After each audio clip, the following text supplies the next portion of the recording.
Welcome to the People Experience Pulse podcast, your gateway to the new frontier of human experiences at work. On the PX Pulse, we're all about elevating experiences, fostering belonging, and building remarkable workplace cultures in a fast evolving world. How do authentic workplace relationships contribute to not only the employee satisfaction, but also play a crucial role in the overall success of an organization?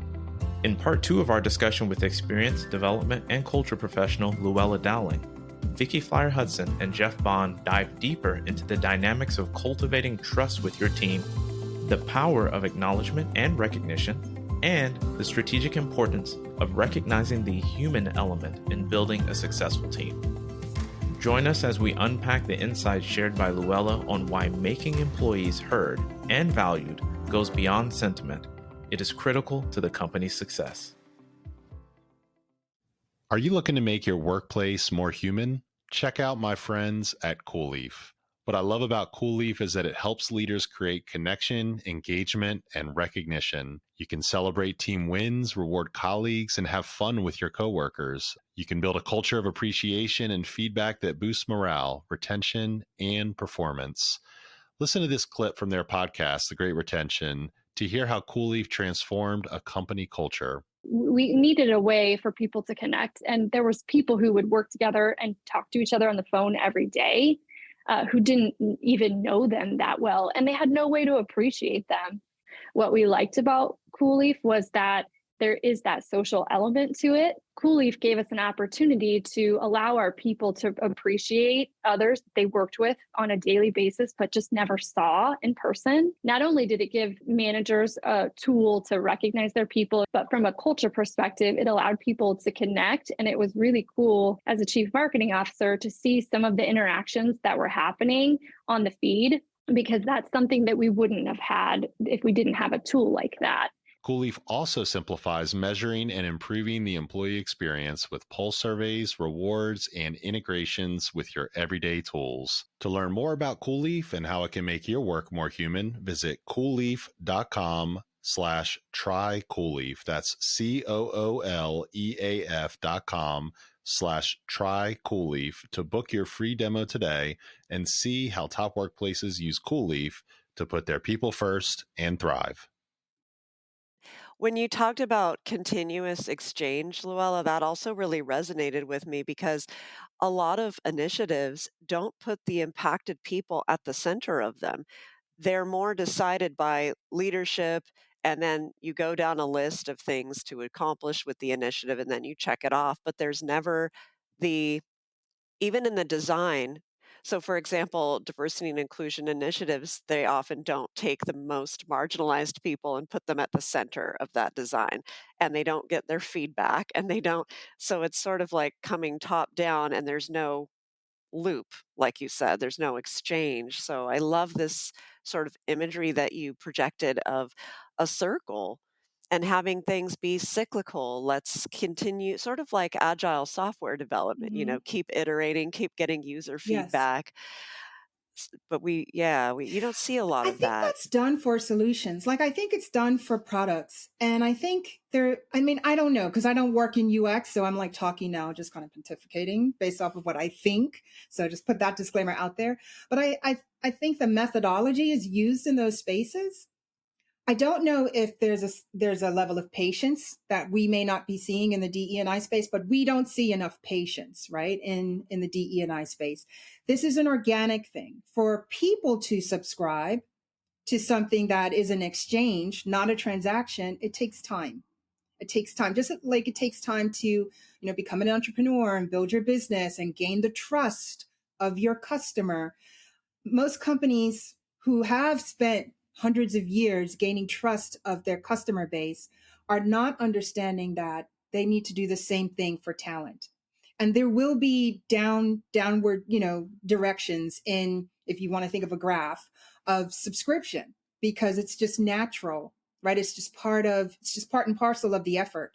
And I think anytime there's like an employee or an engagement, downward direction, it's a freak out. And it cannot, if you want to freak out, you can. I don't want to dismiss anybody freaking out, But ultimately, it's not definitive, right? Because we are people. It takes us a while. And that's what we do. We gravitate, we pull away, we gravitate, we pull away. That's just, if you even look at the stock market, I mean, if we want to get very transactional about our conversation, it's the exact same thing.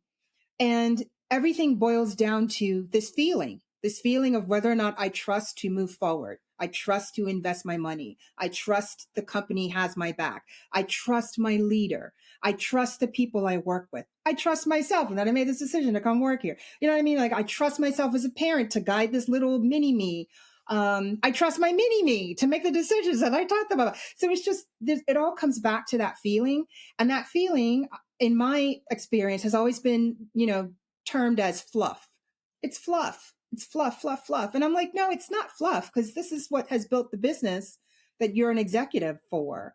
You can't necessarily say that to executives, right? Because they're looking at it as a monolith because they've grown up with seeing this organization, moving itself through the generations.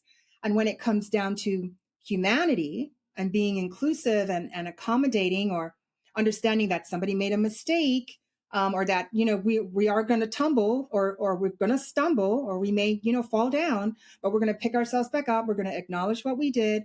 We're going to work to gain your trust again. It's very similar. It's hard to have that type of conversation and present that in an executive space.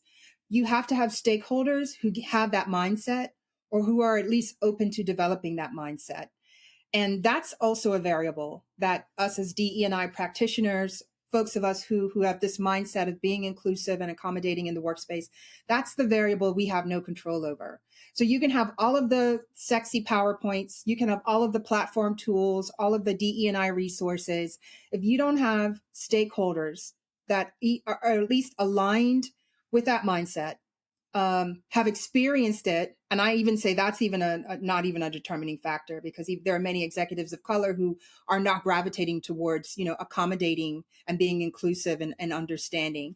It's a challenge. It's a super big challenge, because it does come down to aligning mindsets and supporting that with action, and then having the patience to see the behavior kind of, rise, or appear or emerge, and then having the patience to reflect on that behavior. And who has the patience for that, right? We do, because we understand, we know that it's contextual. We know it's multifaceted. We're willing to, see the compromise that we may need to make, or accept the fact that we've had these beautiful conversations with executive leaders and nothing has been done. Vicki and I have lived there too. So it's, how do we move forward in that is now where I'm at in my professional career. And I'm sure there are many other, DE&I professionals that are like that too. Like, how do I continue to motivate and inspire myself to, Do the work. Yeah. Yeah, I hear you. And it's a messy middle that we're in, because you have to understand the motivating factors of the executives that are reporting to a board and shareholders, and they don't have patience. They want to see ROI. right. They want to see numbers. They want to see it showing up in the immediate P&L and financial forecasts of the company. But when you're you bring it back to this idea of stakeholders first. If you have a stakeholder first mentality and know that it is the harder and path that does require patience, but that you're willing to look at the long arc of time in terms of financial returns, and realize that conscious businesses do outperform the S&P and financially have better returns when you have a people first and stakeholder oriented environment.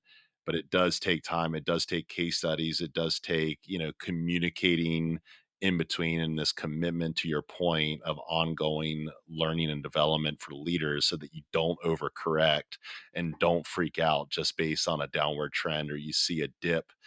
Every financial, chart shows ups That's and right. downs, over time. And there's the times where it will bounce back, but your foundation is always going to be your people that do the Yeah. work, that deliver the services and the products. And even history is cyclical. just the history of mankind. So it's not an organization is made up of people. So if you think about it, over over time, there have been certain things that have improved in terms of equality and justice, but it's a lot of up and down. Yeah. Yeah. And we're sort of in a bit of a down period right now, I think. But I think the arc We of it is are. still heading toward, you know, and so organizations, it's the same thing. We have to have the patience, like you said, for those ups and downs to arc towards something better. But it's very challenging.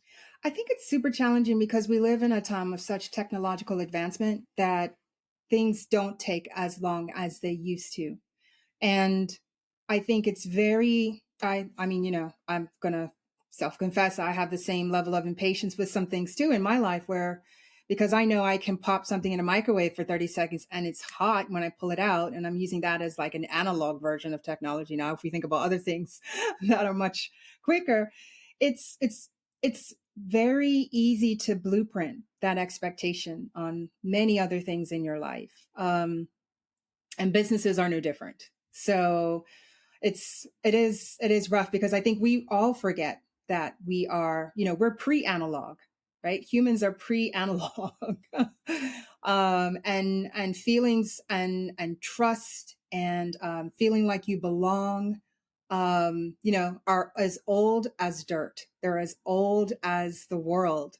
And it's folks don't usually want to think that, right? They don't want to think, they don't want to accept that that's how it should be. You just look at the dating world with dating apps. That's an example. That's a whole nother podcast. We won't go down that road. But essentially, it's kind of the same sort of perspective, right? You subscribe, you have this array of selection, you reach out, and why did they not, respond back within, I don't know, 60 minutes? What are you doing? Why aren't you, not understanding that this person could have like 5 kids and, 2 jobs? You can't see that in the one-dimensional photo, right? That is up there. So it's just that expectation, I think, that things should be immediate, which I think is not a very helpful. If anything, it's a massive hurdle to try and change the environment of work, to be more inclusive, because we want it to be instant. And leaders or our exec board or our investors, they want it to be instant. Implemented it today, by Friday, bam, everybody's happy, we're looking good, people are clamoring to get in the doors, can't hire enough. It's just, we got to turn people away. Businesses, we're just overflowing, we're billionaires overnight. Just look at the history of business itself and how it sort of dismisses the human factor of success, the human factor or contribution towards success. And we're up against, it's a big, I don't even think it's a hurdle. I'm just trying to think what's larger than that. A mountain. Mountain, that's what I was thinking. Yeah.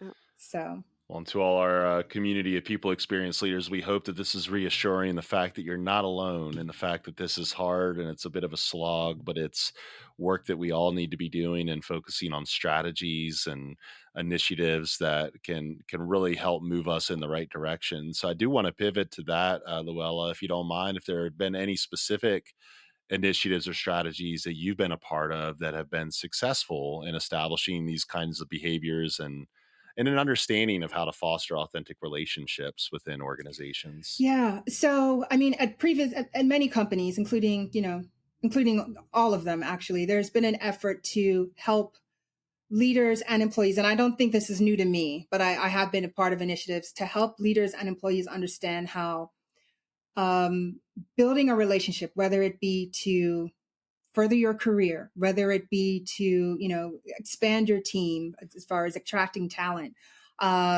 whether it be to just kind of get to know the folks who are a part of your organization. If you're like leading an organization, they all contribute towards the same thing. And I'm going to go back to this because it's critical. And I think people only think about trust when there's a problem, right? When there's been an incident or some type of issue. But trust to me should not just be brought onto the ship when, the what are the folks who are on the ship? I'm trying to think of that term. for back in the day. It's lost in my mind. But it shouldn't only be brought on when there's like, a mutiny about to brew, right? It should always be something that's a part of the toolkit. And so usually when trust is talked about, people bristle a little bit. And I always try to bring it into all of those avenues, all of those strategies that support, inclusion or that support engagement, is start thinking about how you can build trust. Think about whether or not you trust the people that you work with. What deems trustworthy to you? And that helps people to understand how it's connected to their values, and then how they also need to make sure that they're aligned with their values, or that they've identified what's of value to them when it comes to a relationship specifically. It's almost seems like calculus sometimes when I think about trying to help people understand that math about how, it starts in here. It doesn't start out there. And so listening sessions, that I think is just a term that can be applied over like focus groups or, I don't know, town halls or all hands, however you term it. Getting a group of people together and really listening is super critical. I think that's a massive tool or resource towards building a strategy. Again, requires some patience, which is, just on short order. Theme of the day, patience. patience. And then understanding that also as humans in this day and age, a lot of what we are shared or a lot of what we're exposed to, we need to process. We have to process that. We have so many other things that we have to process, that are unsolicited, basically, but we have to process that. And so again, patience, understanding that your team may not come to that session, that all hands, that gathering with a ton of questions. Even if you told them, come with questions like 5 weeks ago, probably won't come with questions. It's not until they hear, they digest, they, consume, and they process, they talk with each other, to have an opportunity for them to come back together, maybe in smaller groups as well. Because I think that impatience can look like 1 or 2 leaders talking to like the 50 to the 500. Questions will be scarce in that, in that area. So, especially if it doesn't feel safe. Right. I mean, it's psychological safety to feel, like you have, the space to ask a question without being judged, without being assessed, without being dismissed, is critical as well. That's takes time to build that. Yeah. Because you base your psychological safety on previous experiences, right? Like, I talk to that person, I feel good. Or I saw so-and-so ask that question and now they think, he is blah, blah, blah. Or so-and-so is talking about that, or they left the team, so it's kind of like all of that is context towards me in this moment, asking a question in this space that you provided. That is so true. I don't know if that was a strategy specifically, but No, it's absolutely is. And you mentioned like gatherings, like all hands meetings. This is partly why we went into the business of improving all hands meetings, because most of the time they don't have a tone that is inviting people in to ask questions or to even feel like they have a sense of belonging. It's more like broadcasting information, but then they want people to be engaged. And it's like there's a disparity there. You have to set the right tone if you want people to be engaged. Yeah. And you have to actually, and all hands are such a missed opportunity. There, it's like you have everyone together, and yet most of the time there's not a tone that does invite that safety, like you mentioned. Yeah. It ranges from like you said, talking head to, well, let me teach you something about the business, to, did you know? And then like just allowing people to kind of wallow and get swallowed up in the silence of, I don't even have an answer to that question. I had no idea.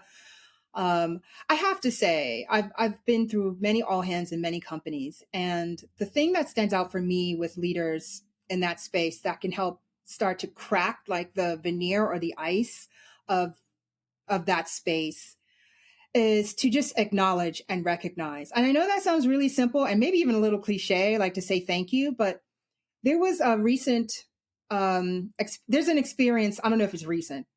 It's just recent to me because it stands out. But there were a multitude of leaders on a panel. for an all hands. And two of the leaders had similar roles, and they both had to talk about the business based off of their role. And one of the leaders, when it was their turn, just punched into the presentation that was up for everybody to look at. And these are the numbers and blah, blah, blah. And this is what we made. And this is what we need. And, this is how we performed. And when it came time for the other leader to share their results, they said, before I kick off, I just want to thank. And they railed out all of the people that were a part of. And I actually saw people lean in. And I know that sounds super cliche, right? To lean in. If we think about the books that have been written and the articles about leaning in. But you can actually see people's ears kind of like just, tuck up. At least that's how I felt. I was like, he said, thank you to this person and thank you to that person, and couldn't have done it without you. And then spent like all of 2 minutes on the slide, which I thought was like super critical. If you're going to have people around the world who are tuning in to see you as a leader representing their line of business, and they're going to talk about results or performance or whatever. I mean, wouldn't you want, even if, it wasn't named specifically, they didn't drill down, so-and-so based in this city and this country, specifically in this team. Nope. They just said, I want to thank this group of folks who worked on this project. If you were a part of this initiative, this really contributed towards the top line of blah, blah, blah. I mean, it was just fantastic. And so to me, I feel like, to your point, you've got this ear, you've got these eyes, people are tuned in. It's being recorded. This is your legacy, essentially, right? As a leader, show up. Show up and be okay with being authentic and not getting through, all of the data on the slide. Because most folks can read that in their time, bedtime reading. Got to say that again. Show up and be there. Show up, be your authentic self, say thank you. Think about, if you were in the audience, what you would want to hear as a person, not as a leader, not as an investor, because these are not investors. These are employees that you're having this conversation with.